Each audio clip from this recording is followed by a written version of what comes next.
بسم الله الرحمن الرحيم الحمد لله والصلاة والسلام على رسول الله صلى الله تعالى عليه وسلم. ربنا أرنا الحق حقا وارزقنا اتباعه وأرنا الباطل باطلا وارزقنا اجتنابه. ربنا آتنا في الدنيا حسنة وفي الآخرة حسنة وقنا عذاب النار. برزان وخشوستان همو عسري كيسي شمان أشينا خزمات كتابي نيابي مختصر منهاج القاصدين. ومێدمانە کە ئەم کتێبە لە سیلکی خواناسیە بەرەو سەرەوەمان بێت و بتوانین بە دڵێکی ئارامەوە لە خزمەت یابین کردەوەکانمان موافقی ئەو کەلیماتانەکەین کە لەم کتێبە بە خزمەتی ئەگەین. دیارە ئەم کتێبە چوار بەشە، بەشی کۆتاین ئێمە کە باسی منجیاتەکەین، چین ئەو ڕێگایانەی ئەو دەرگایانەی کە ئەدگەیەنە خوا جەل جەلالوه. باسی سێ لە دەرگاکانمان کردووە: دەرگای تەوبە، دەرگای سەبر و ئارامی، دەرگای شکر. دوو دەرگای تر بەسەرمانە ئەکاتەوە ئیمامی غەزالی ئەفەرمێ دوو بابی تر هەن کە ئینسان لەو ڕێیەوە لەو مەقامەوە بەرزە بێتەوە بەرەو لای خوا جەل جەلالوه کە ئەویش مەقامی ڕەجا و مەقامی خەوفە. ڕەجا و خەوف دوو بابەتی زۆر گرنگ لە ئینسانە کە ئەبێ هەریەکێک لە ئێمە هەم زۆر ئومێدی هەبێ بەوەی کە خوا جەل جەلالوه لێ ئەبورێ و دەرگاکانی خێر بەسەریا واڵا ئەکا، هەم ئەبێ زۆریش بترسێ لە عەذاب و نقمەتی خوا جەل جەلالوه و عقوبەی خوا جەل جەلالوه. ئەفەرمێ اعلم أن الرجاء والخوف جناحان، بزانە کە ڕەجا و خەوف دوو باڵن، بهما يطير المقربون إلى كل مقام محمود. ئەو کەسانی کە نزیکن لە خوا جەل جەلالوه بەم دوو باڵە ئەتوانن بفڕن و بگەنە مەقامە بەرزەکان و سپاسکراوەکان، ئەو مەقامانەی کە خوا پێیان ڕازیە. ومطيتان بهما يقطع من طريق الآخرة كل عقبة كؤود. هەروەها دوو وڵاخی زۆر باشن، مەطیە بە معنای وڵاخی زۆر ئازادێت کە هیچ شتێک ڕێگری نەکات، چۆن هەوا هیچ شتێک ڕێگری ناکات. ئەبەو شێوازە ئەفەرمێ ئەمەش دوو وڵاخی زۆر باشن بۆ کەسی ئیماندار، ئەتوانێت ڕێگاکانی ئاخرەت هەرچی گرێکوێرە هەیە بەم دوانە بیان کاتەوە. ولا بد من بيان حقيقتهما وفضيلتهما. أبي حقيقتي أم دوانە بزانین، ئەبێ فەضلی بزانین بەچ هۆکاری ئەمانە دەستگیر ئەبن. هەرچیش پەیوەزێ بمانەوە ئەبێ لەم کتابە باسیکەین لە چەند دەرسێکە ئینشاءالله. بەشی یەکەم ئەم کتێبە تەبەن ئەکاتە دوو بەشەوە ئەم بابەتەی. بەشی یەکەم باسی ڕەجاءەکە، بەشی دووەمیش باسی خەوفەکە، باسی ڕەجا و ئەمەل بەخوا، ترسان لخوا جل جلاله. أفرمي أعلم أن الرجاء من جملة مقامات السالكين وأحوال الطالبين. رجاء لكوي قشتي مقامي أو كساندا أنك سالك نبرو خوا أرون يان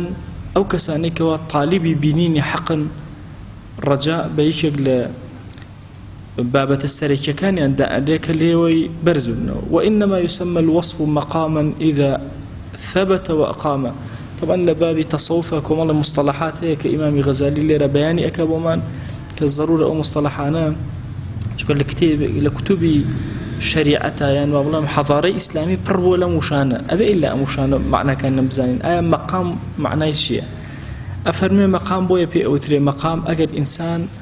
ثابت بو لسرشتيك بردوام بو لسرشتيك أو شتبي أوتري مقام. أجر كسيك لمزجوتك همو كاتك ليك شونا نيوشكا ئەو شوێنە پێوتە مەقامی فڵان کەس، چونکە ثەباتی هەیە لەسەر ئەو شوێنە بە درێژی بەردەوام. ئەگەر جارێ بێ پێ ناوترێ مەقام گەورەترە. فإن كان عارضا سريع الزوال سمي حالا. ئەگەر هەر یەک جار کردی، یەک جار کردەوەیەکی جێ ئەو پێوترێ حاڵ. زۆر کات لە کوردەواری خۆمان ئەڵێن فڵان کەس حاڵی لێ هات. حاڵ بۆ کەسێک نییە بەردەوام جەزبە بیگرێت، نە، مسألة ديني بوت باسكري همو كسيتي أم حالته اشتكي روحي بقوة بو باسكري تغييرك لتويا دروس أكا قرآن كاري لستويا دروس أكا أم قرآن كاري إنسان جاري ويا قرآن أخواني لبردم قرآن الله شيء كيوت اللرزة أما بيوتري حال شكو همو كاتك إنسان كقرآن بس اللي أبخواني بو كيفية النية وتهر صفاتي لصفات كان كالتويا هاتو رويش جذبيك قرتي جوليك توي قرت حركيك توي قرت همو أمانة بيوتري حال. وهر أفرمي هر شون نخوشي لنخوشية إنسان جاري وهي زرد أبيت على الزردي جاري وهي زور باشا ثابتة أمانته بون من الزردي لألطونة أمانته ثابتة بوشو جوان أبي. أفرمي بيوتري مقام هەشیانە زۆر سەریع وەکەوەی کە ئینسان کەمێک دەم و چاوی با بڵێن زەرد ئەبێ بەهۆی نەخۆشیەوە بەهۆی هەر شتێکەوە ئەفەرمێ ئەوە دەم و چاو زەردبوونەکەی ئینسان ئەوە حاڵەکەیە کە بەسەر ئینسانایەت ئەڵێ هەندە هەشیانە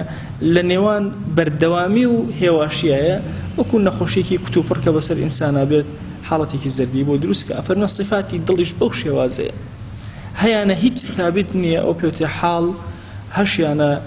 زۆر ثابت و زۆر دەوامی هەیە پێوتێ مەقامی کەسەکە بۆیە کاتێک ئەڵێن مەقامی سالیک ئەو کەسێ بەرەوخۆ ئەڕۆ مەقامەکەی ئەوەیە لە ڕێگای با بڵێن ڕەجاوە سەرکەوێت کە بۆ ڕەجا صفەتێکی ثابتە لە ئینسانی موسڵمانە ئەوە نییە تۆ کاتێک ڕەجا بەخوا بێ و کاتێکی تر نە هەموو لەحظەیەکی ئێمە ڕەجامان هەیە کە خوا جەل جەلالوه مردین بمان خاتە ناو بەهەشتە ئەمە ڕەجایە هەموو لەحظە و ساتێکمان هەموو هەناسەیەکمان یەقینمان هەیە بەمەی کە ڕەجایەکی گەورە لە دڵمانە هەیە بەرامبەر بەخوا جەل جەلالوه کە ئەگەر گەڕاینەوە لای لێبوردەیی بەرامبەرمان بەکاربێنێ عەفومان کە بەزەیی بەسەرمانە ببارێنێ ئەفەرمێ ئینجا بزانە ئەوەی کە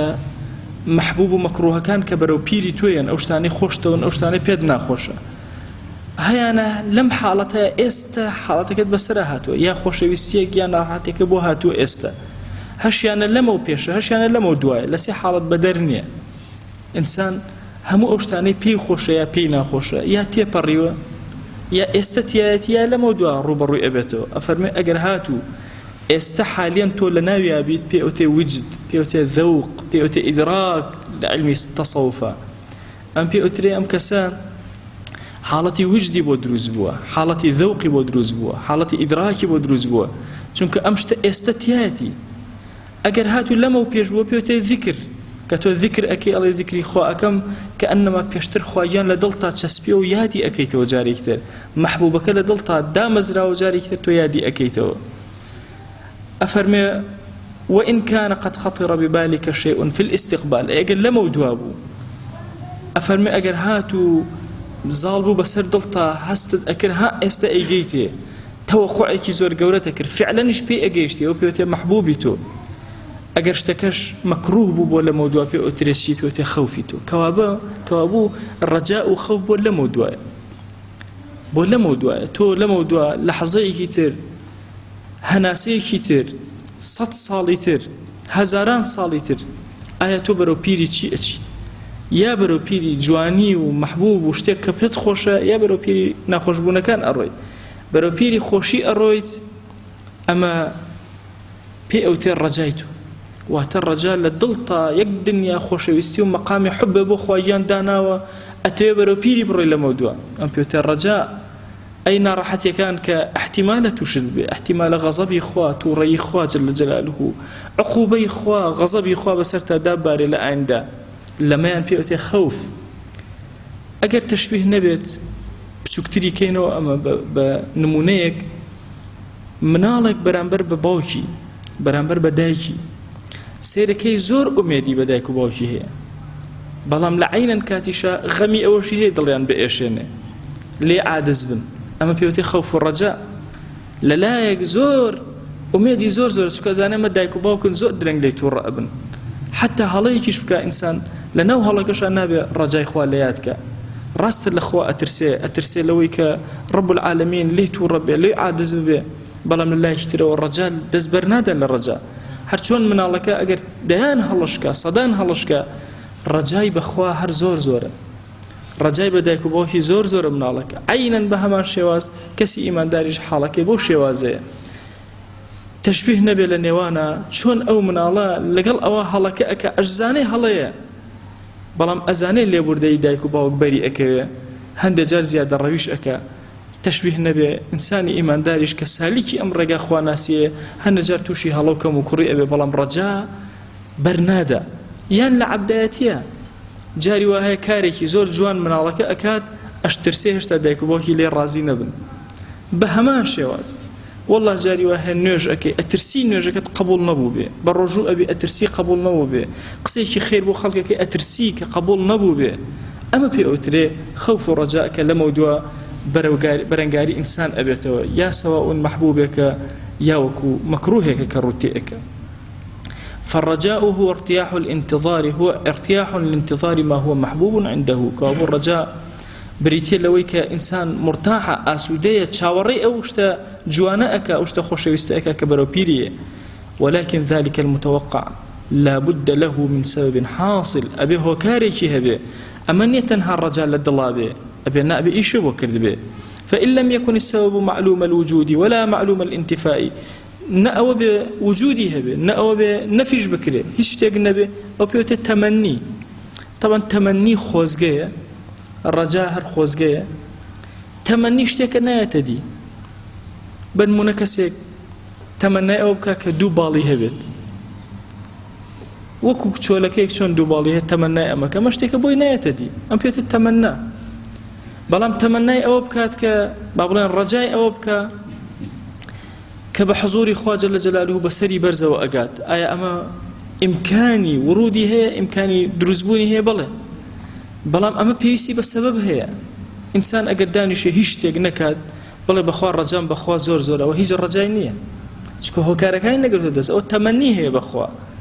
رجاء أو أم إنسانا جوليكي كردبه نوجيكي جواني كردبه طاعتيكي كردبه خواناسيكي كردبه لبناي همو أمانة إنجا الرجاء بخوا جل جلاله هبه نقبه به هو كارو بدسي بطال شكو أقر بدسي بطال بوكو أو كسوايا هيج ماديكي فريني تيانية تصور أكاد كوا لموضوع أفري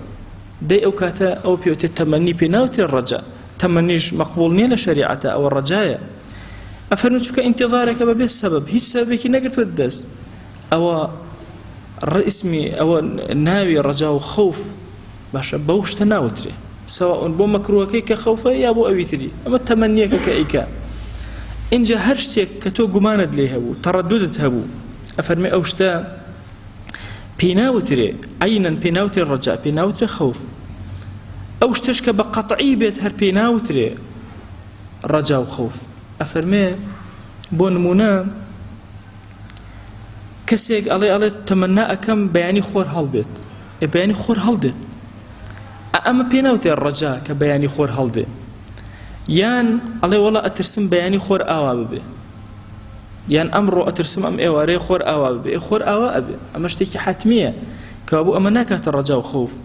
أو اشتكي مقطوع به كاتي طلوعه وكاتي غروبه بلام أقر كسي بالله تمناءكم رجاءكم مثلا كبابلان باران بباري أشترسم لوي باران ببري وميت زور زور أم قصي طواول الروي لغته شكا أم كلمة الرجاء وأم بكارية اشتكي حتمينية توقع أكري كوا باران بباري توقع أكري باران قطع ببه كابو بو مسألة خوف ورجاء توريو أسودبون لبردم رب العالمين خوشويستني خوا جل جلاله يعني أوشتيك لخوايته خوشتوي أوشتي لخوايته مكروه بلاته وبيدنا راحته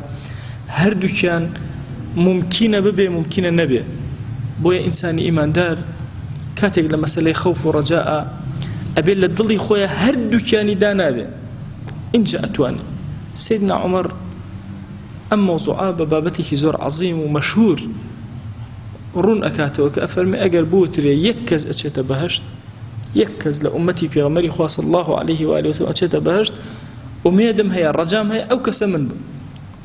أقر بلين يكز أشيت ناو دوزخ وأترسم أو كسمن أما خوف ورجاء حقيقي إنسان لبرانبر مكروه محبوبة أبمشي وازبه إليكاتا ترسيكي زوري هي إليكاتا خوفيكي زوري هي أفرمي الصاحب الله كان زاني يعني الدنيا مزرعتك أبو آخرت كيلقيك أم دنيا بكاري يعني بو آخرتي بيو بكري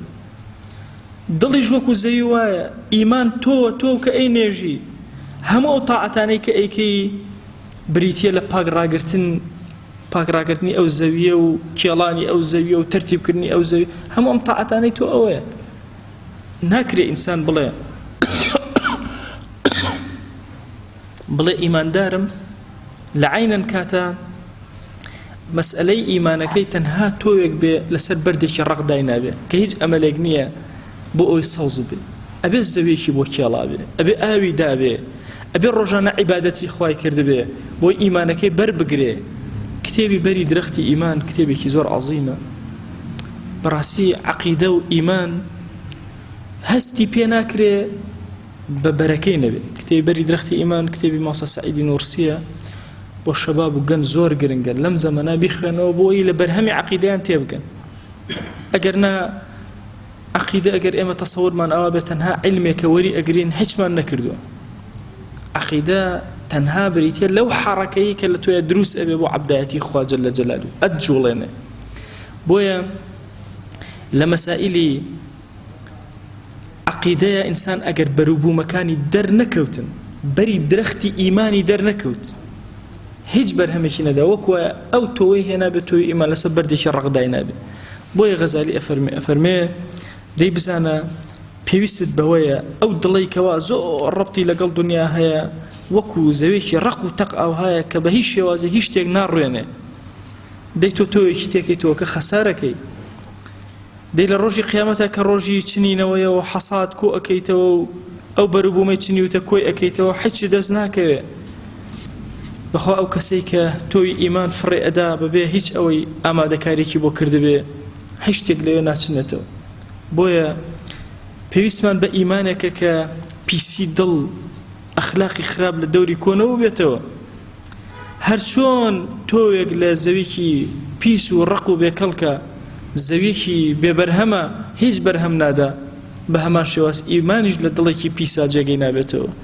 لەگەڵ کردەوەی پیس و کردەوەی ناشینا و بەبێ بەروبووم جێگەی نابێتەوە دەیکەوا بوو ئەفەرمێ ئەبێ قیاسی ڕەجای عەبد کەین بە مەغفیرەتی خوا هەر چۆن صاحبی ئەم زەویە یەت زەویەکەی جوان ئەکێڵێ تۆیەکی زۆر باشی چاکی ساغێنە ئیخاتە ناو زەویەوە ئینجا دوای ئاوی بۆ ئەبات ئاوی ئەدا لە کاتی پێویستیە دڕکوداڵێ بە دەوریەوە بێت پاچە کۆڵەی ئەکا ناهێڵێ دەوری بژیرێ اینجا لەگەڵ ئەمەشە چاوەڕێی ڕەحمی خوا ئەکا جەل جەلالوهو کە وردە وردە ئەم شتەی بەرهەم بدە ئەڵێ والله ئیمانیش ئەبم شێوازە و ڕەجای ئینسانی ئیماندار چۆن ئەو فەلاحە ڕەجای هەیە ئەو تۆوەی کە بەباشی دایناوە بەرهەم بگرێ ئێمەش ئەو هاین ئەبێ جوانترین و باشترین تۆی ئیمانمان لەناو باشترین زەویە چاند دەبێ و دەورمان دابێ خەریکی خزمەتی بین بە نوێژەکان بە تاعەتەکان بە دوورکەوتنەوە لە خراپەکان اینجا تۆ کە بەرهەم ئەدا ئەفەرمێ چۆن ئەم جوتیارە ئومێدێکی زۆری هەیە بەخوا جەل جەلالوهو کە ڕزقی بدا لەو تۆیە ئێمەش بەو شێوازە ئەبێ ئومێدێکی زۆرمان هەبێ بۆ خواگیان جەل جەلالوهو کە ئەم ڕەجایی هەمانە لە دڵمانە بۆ مەغفیرەتی ئەو لێبوردەی ئەومان دەستکەوێ لە ڕۆژی قیامەتە سەرمان بەرز بێ لە بەردەمیە ئەگەر کەسێک تەنها تۆکەی لە زەویکی ڕق و تەقا دابنێ لە شوێنێکا بێ ئاوی نەگاتێ بە هیچ شێوازێک چاوەڕێکی ئەکرێ اینجا دابنیشێ بڵێ وەڵام من چاوەڕێەوەکەم با ڕۆژی دروێنە بێ دروێنە ئەەکەم چی دروێنە ئەکە هەر سەوز نەبووە تا دروێنەیەکی بۆی ئەگەر کەسێک بێت و تۆوێکی حەقیقی بێنە تۆی گەنمێک لەسەر بەردەداینەوە بڵێ چاوەڕێ ئەەکەم خەڵک پێڵێن ئەمە ئەحمەقە مەتیان نەگەیشتووە دەی ئێمە ئەبێت چیمان پێ بوترێ ئەمە پێوتێ غڕور کابرا لوتی بەرز بوو بۆیە نەچوو خزمەتیکە ئێمەش بەرامبەر بە ئیمان بە هەمان شتمان پێ ئەوترێ دەی ئەگەر هات و تۆوەکانە بڵاو کردەوە لە زەویکی زۆر پاکە بەڵام ئاو نەبوو چاوەڕێی بارانت ئەکرد بەشکم باران بیدێرێ لە شوێنێکا کە باران زۆر کەمە ئەمە پێوتێت تەمەنی ئەم کەسە حەچی نەکردو هاتووە ڕاستە زەویەکەی بۆ کێڵاو تۆوەکەشی ناشتووە بەڵام بە تەئکیدی ئەگەر سەوزیش بێ وشکە بێ گوڵدانە بێنە هیچ ئاوی مەدێرە بێنە گوڵێک زۆر جوان بێت تێیکە بزانە دوای مودەتێ وشک ناکە پێویستی بە خزمەتکردنێ تەنها ئەمە نییە بڵێم وەڵا کاکەگیان دڵەکەشم پاکە و ئیمانەکەش دڵە پاک بێ ئیمانی جوانی تێ بکە تۆی باشی تێکە لە پەنای ئەمانەشە خەریکی خزمەت و ئاودێران و گەورەکردنی ئەم گوڵە بن دەی ڕەجا کەوابوو چاوەڕوانی مەحبوبیەتە شتێکی خۆشەویستە ئەسبابەکانە بۆ ڕێخستووە هەتاوەکو خۆی گەورە دەروی خێری لێکاتەوە چاوەڕێی فەزلی خوا ئەکەی هەموو مانیعەکانە نەهێشتووە دەی عەبد ئەگەر بێت و ئیمانەکەی هەر فڕێ بدا حچی نەکردو ئەبێ ئیمانەکە دامەزرێنێ ئەبێ ئاوی بدا ئەبێ دڵەکە پاک کاتەوە ئەخلاقی خراپی تیان نەهێڵێ چاوەڕێی فەزلی ڕەب العالەمین کە هەتاوەکو ڕەب العالەمین لە کاتی مردنیا بەهانایەوە بێت دەی خاتمة جواني إنسان لقى مغفرتي خوايا جل جلاله أبيت انتظاري أو مغفرة رب العالمين كي شاوري أوكي رجاء أوكي هتا خواي قورا داري خير لي أكاتو أجر إنسان بيتو تنهاب تصورك بوي لباوبا بيرو إيماني هنا وحشتك إثنك خزمتك نكا خزمتك إيمانك نكا أوكو أوانوايا فخلف من بعدهم خلف ورثوا الكتاب كتاب ورقرد يأخذون عرض هذا الأدنى ين هندك لم كمي دنيان أبي ويقولون سيغفر لنا أشلن لم دو أخوي يقول لي من أبوري شون أخوي يقول لي أن أبوري هشتي كان نكرد ولا سرزوية ين آياتي كثير أفرمي ولئن رددت إلى ربي لأجدن خيرا منها منقلبا حجي نكرد ولا دنيا خزمتي ديني نكرد بقرم ولا إخوة شوينا كم زور باشا به پیغمبر صلى الله عليه وآله وسلم فرموي الكيس من دان نفسه وعمل لما بعد الموت كسي عاقل أو كسي كسي عاقل أو كسي سركوني نفسي خوي أكا إيشكا بودوا مردني عاجزيج أو كسي تنها شويني هوسي أكا تمنى شوايا كجيشت ولا إخوة بسري زور برزة وبقات ولا إخوة الشيخ معروف كرخي رحمتي خوي لي بأفرمي رجايتو ورحمتي خوا لقل لكاتك كإطاعينا كي أفرمي أما حمق لإنسانا أما تمالي لإنسانا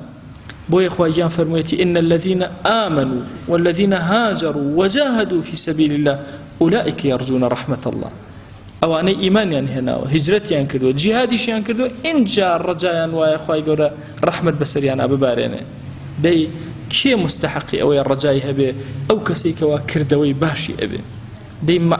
رجاء إشي زور باشا وأبي الرجاوات ليبكات هنقاو برو تشاك بني زور كاد إنسان أو أن دسير الرحمي خواك بيوا إتر خواي قور عفويك أما هلايا أجر كردوي باشا نكرد رجاني خوته بجوان نرازان دوا تشاوري شي أكي بتماي شيد بتماي چون خوای گور پاداشته بداتو چون خوای گور برزکاتو چون ام تمنی اکی لدلتا کاتک هیچ تک نکردو دی خوفیش وتصورنا كي ترسان عكس الرجاء ام مفهومه غلطه زور كاد او تري باش الرجاء وخوف شلون كو ابيتو رجاء وخوف هردو كان بيك والرفيق يكتر طاوكر يكتر شك اوشتي كوا اترسي لي خرابه كبرو بيرد بي او بي اوتري خوف اويك جوان وباش وبيت خوش او بيت الرجاء بوي إمام أفرمي وأما الخوف فليس بضد الرجاء ديبزان خوف بيشواني الرجاء نية بل رفيق له بل كن رفيق بالرجاء دي أبي الرجاء بما نجولين بو أوي كردوي باشترك نك تمال مان كابلين ولا أمد مان بخوا زور وإتر هيج نكين زور كاد إنسان الله كاكا من ظلم باك إتر ينادى تبع عبادة يكيك لو بابتانيك زور كاد كسي والله تملا عباداته يكسر بناء بات بردلي الله ظلم زور باش آخر دلي باباش يشبه اگر تو كش تيكرد اگر آوي ندي بذكر أوراد اگر بجواني كان عبادات خريكي خزمتي النبي برهم نادا بوي هريكك لأيما زور بيسمان بمهيك خومن دامزرين لسر خواناسي خومن أزانا هريشك من بتوانين جوان ترين جوري عبداتي من برس كربتو لبيناو أو رجائي كهمانا لبيناو أو جواني خوا جل جلاله كشاوري أكينو برو بيري أري برزانم بابتي الرجاء يكيك لو بابتاني أميديكي زور قورة بكسي إيمان دار أدا برواكن أقر رجاء نبي إنسان قفل أبي حتشي بيناكل بلام أميدي قورة بخوا زور درقاي خيري لأكاتو قد إنساني مسلمان نابي مأيوز به مأيوز هي صفة إنسان إيمان دارني قد يأس صفة إنسان إيمان دار نبوه هميشه أميدي زورة مهما كان لنا عذاب ونار حتى وإيش وآزار به أميدي زور بخوا جل جلاله أميدي هي خوا درجة كان خيري لبكاته أميدي هي هرشي درجة داخله بشكته وبوي بكريته قد نا أمدنا بالرحمة خوا قد نا أمدنا بالمغفرة خوا لنا وجناها بجوزه بهي الشوازي يأس الروتيناك يأس صفة إنسان إيمان دارني أو يأس عكس الرجاء نك خوف عكس الرجاء بوي إنسان إيمان دار أبي هميشه بالرجاء وبجي أما حقيقة الرجاء أبوك عرزم كردن نەک حەقیقەتی ڕەجا ئەوە بێ کە تۆ پاڵی لێ بدەیتەوە بڵێ ئومێدم بەخوا زۆرە کردەوەی باشکە و ئومێدێ بەخوا جەلە جەلالوهو زۆر بێ عەشەرەی مبەشەرە موژدەی بەهەشتیان پێدرا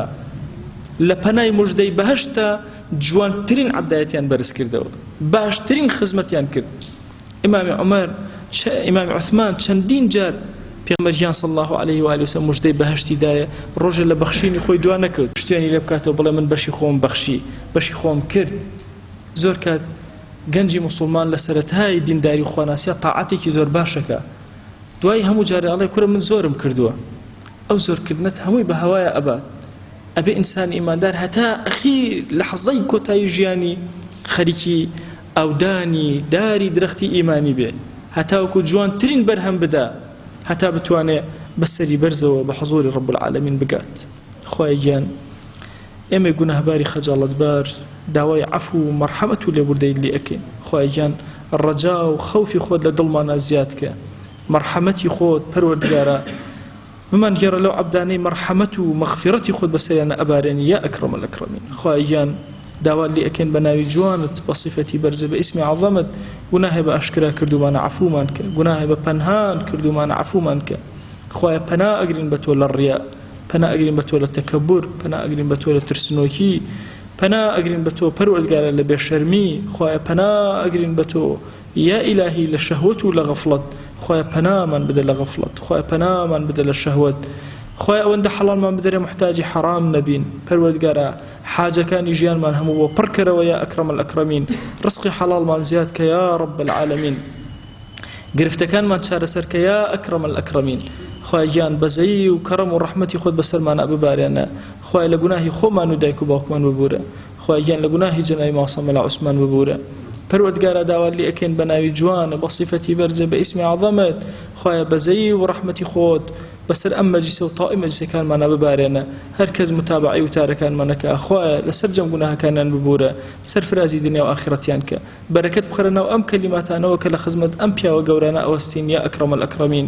یا ڕەبی خوای گیان ژیانمان بگێڕە بە خواناسی ژیانمان بگێڕە بەو کەسانەی کە هەمیشە لە فکر و ذکری تۆیان یا ئەکرەم الئەکرەمین یا ڕەبی خوایە بمان گێڕە لەو عەبدانەی کە خۆت لێیان ڕازی ئەبی تو گەورەی خۆت لێمان ڕازی بە خوایە دڵمان ڕازی کە و خۆشت لێمان ڕازی بە یا ئەکرەم الئەکرەمین یا ڕەبی خوای گیان عاقبەتمان پڕخەیر کە لەم دنیای دەرمان مەکە بە ئیمانەوە نەبێ لەم دنیای دەرمان مەکە بە شایەتمانەوە نەبێ ئامین ئامین والحەمدولله رب العالمین